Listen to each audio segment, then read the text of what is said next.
Only problem, I bought it from a fake seller. James Dainard just walked over to my desk. If you skip the first 3 steps, that's the easiest way to lose money.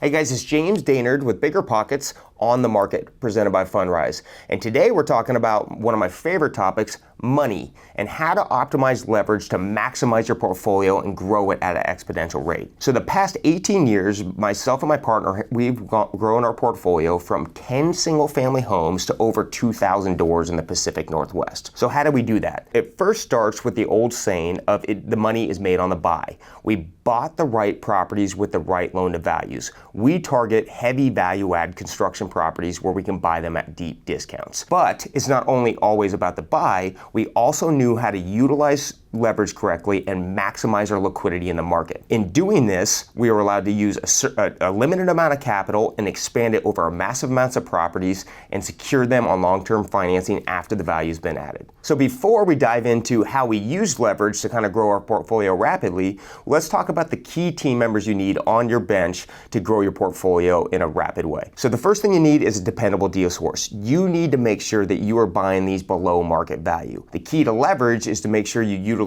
the bank's requirements. Oftentimes, banks are going to finance you up to 75 to 80% of the new appraised value or the loan to value. That's why buying a good deal is so important. You have to buy it below market value and factor in your renovation cost and stay underneath that 75 to 80% loan to value to get all your liquidity back. The more liquidity you get back, the more gunpowder you have to keep investing. The second thing you need is a way to properly underwrite your next deal. Again, going back to the bank financing, you have to purchase these properties below a 75% LTV if you want to leave little liquidity in there. The key to that is being able to properly underwrite the deal. How much are you buying it for? How much renovation costs are you going to need to put into it? And does that get underneath that bank's leverage threshold to where you can get all your liquidity back? The more correct you can underwrite a deal, the safer you can be when you're investing. The third thing you need is a good construction team or someone that can implement your construction plan. How we've again grown our portfolio is we buy heavy value add, right? We're going and finding buildings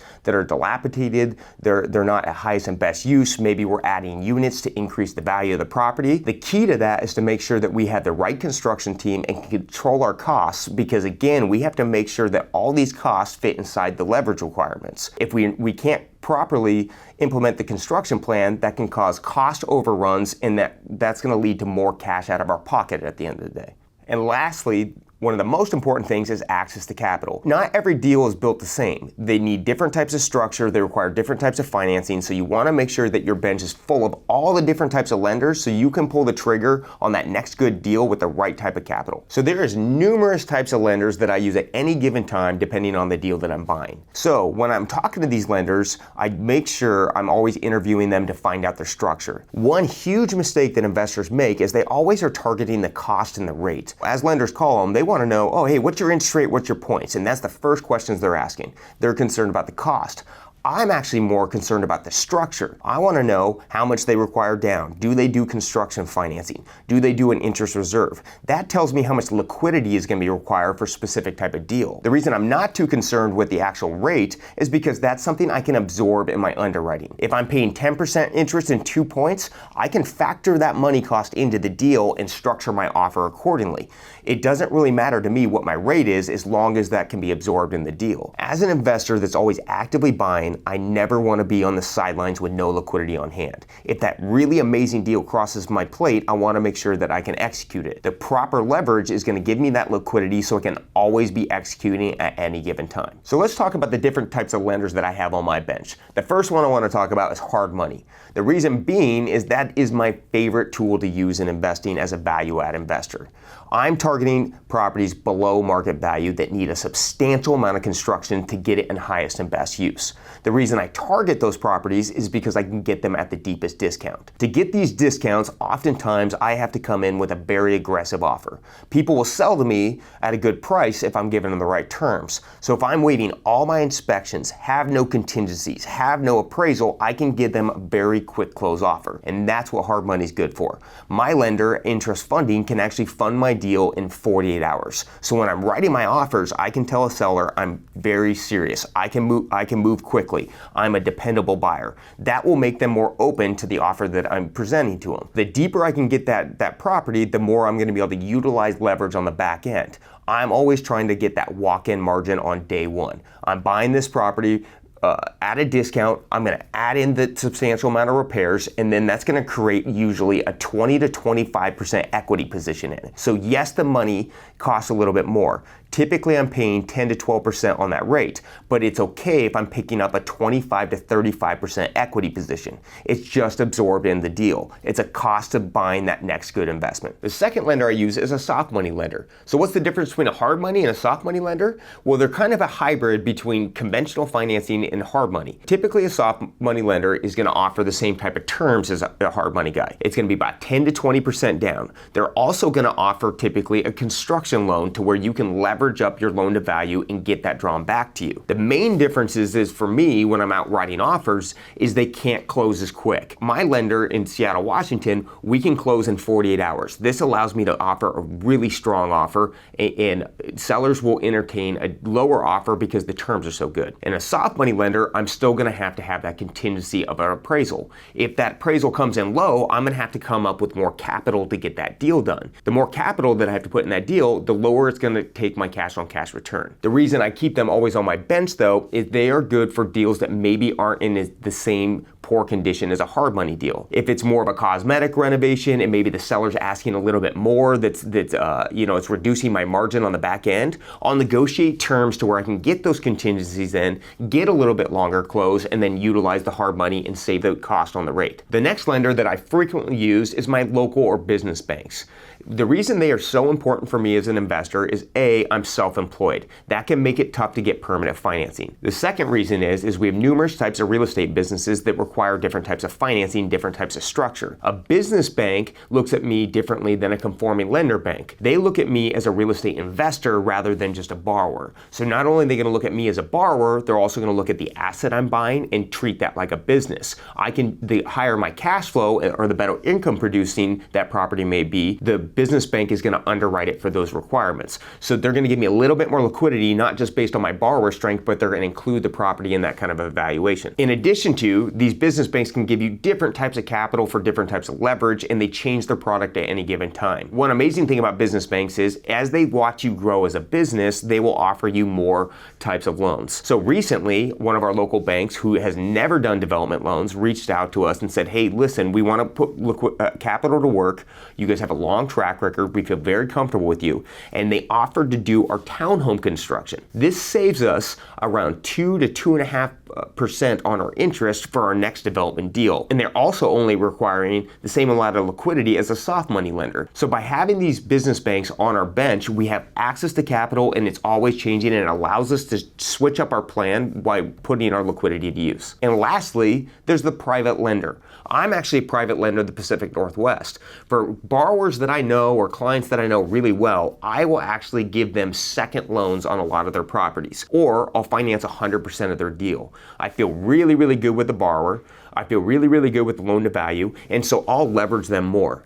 That's one of the key aspects and attributes of a private lender. They're not going to go with a standard program like a conforming lender or hard money lender. They'll work with you a little bit more direct on the deal. So if you get a really, really good deal, they might actually lend you 90 to 95% rather than a hard money guy might have a minimum of 10% down. So the more relationships you build with private money lenders, the more access to capital you have.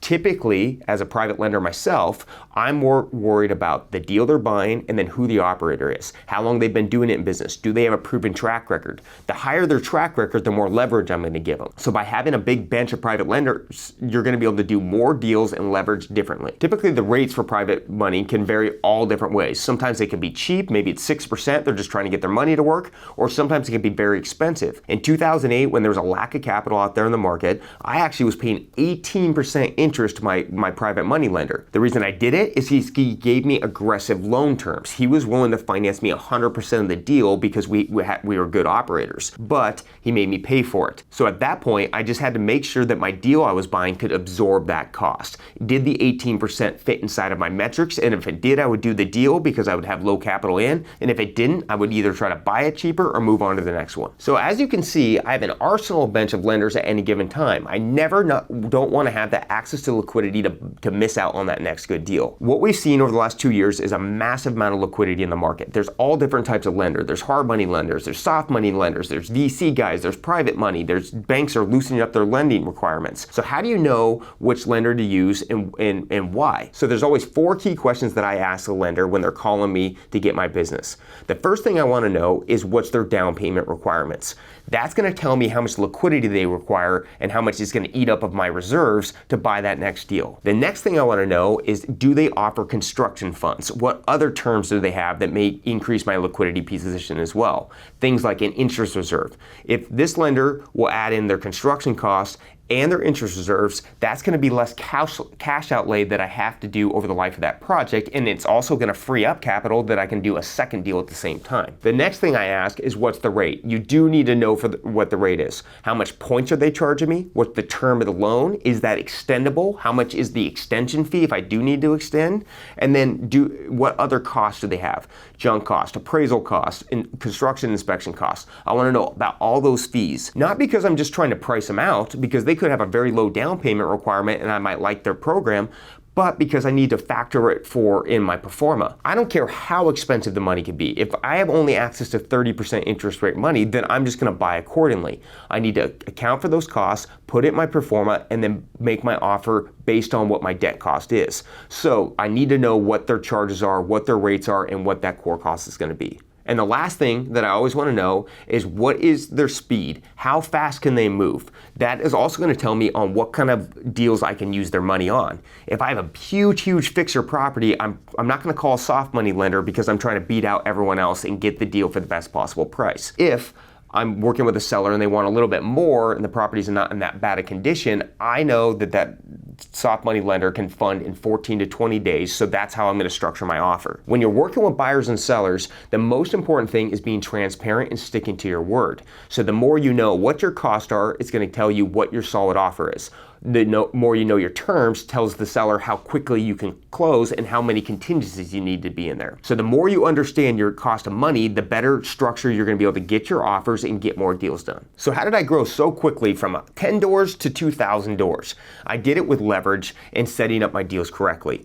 As an investor, it is my responsibility to make sure I'm managing my liquidity correctly. The more capital I have on hand, the more gunpowder I have to go buy deals. If I'm setting up my structure with the right terms, with the least amount of money in the deal, as long as it's safe, this is going to allow me to do numerous deals at one time. If I go and try to just get the cheapest rate, that might require more down payment and more capital down, which is going to eat up my liquidity and allow me to do less deals. I'm trying to constantly get into the highest equity position deals to where either I can leverage and get all my capital back, or I can leverage, get all my capital back, and then trade those properties down the road and upgrade my portfolio and get into bigger deals. Most of the times when I'm chasing these BRRRR properties or massive value add single family homes, I'm going after the biggest equity positions, not cash flow. The reason being is I can buy that property with low money down. I can get my construction financing rolled into it, and then it creates a large equity position, which the new bank will leverage me up and give me most of my capital back. And at any given time, I then can sell that property and trade it for more units. And that's how I went from 10 to 2,000 so quickly. I would find the right deal, leverage my equity, and then go trade my portfolio up. So let's dig into an example on how you can maximize your liquidity as an investor. Let's say you're an investor that's $100,000 liquid that you want to invest in real estate holdings. There's numerous different ways that you can do that as an investor. If you're trying to keep your liquidity on hand, you want to structure it correctly. So let's say that you have this $100,000 and you're looking for your first rental property. You find a good deal for $250,000. And this same property needs $50,000 in repair to make it highest and best best use. After you renovate the home, you put in the right plan, the new appraised value will be $375,000. What this does is this allows you then to leverage later and get most of your capital back up. But in the meantime, as you're going through this process, you kind of lock up your full $100,000 if you go with the cheapest lender. So if I bought that property with a conforming lender, I'm gonna have to put 25% down. That's $62,000 of my capital there that's gonna get eaten up right away. In addition to, I have to put the $50,000 in renovation out of pocket, which is actually gonna put me at about $110,000 to $120,000 out of pocket with holding costs, which I don't even have the capital for. This will prevent me from buying even just that one deal.